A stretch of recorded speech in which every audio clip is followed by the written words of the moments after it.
Even back then, you're the sixth pick in the NFL draft, and people just assume you're going to be immediately successful. And in 1995, it's my second year in the NFL, I had arguably the worst football season any quarterbacks ever had. In fact, this year with Cam Newton having a terrible year at the Patriots, there's a lot of comparisons made between how bad he was to this historically bad season of 95 that I had. I don't know the numbers. That guy Google will fact check me here, but I think I threw 4 touchdowns and 18 interceptions. I started every game. How they didn't bench me, I still don't know. That's not the ratio you want. That's not the ratio you want. It was a disaster. And at the end of that season, Tony Dungy got hired.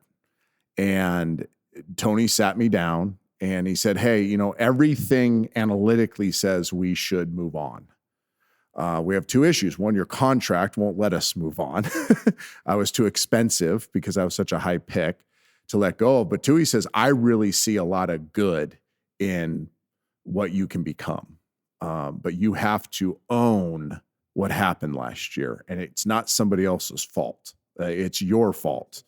And you need to own this and identify what caused this. And then we got a chance to do something. And I think it was that leash.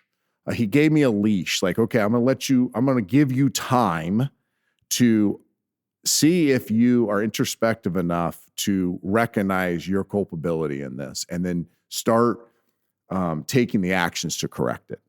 And I did. And that was the first time I learned about being self-aware and introspective. Like, I did look in the mirror and I said, okay, yeah, we may not be real talented. Yeah, that was bad coaching, but ultimately I had the ball. And ultimately these were my decisions. And ultimately I could do stuff to fix this. And that was really the first time in my life I was super self-aware. I was willing, I could put my pride aside and be like, okay, I have massive stuff I got to fix as an athlete.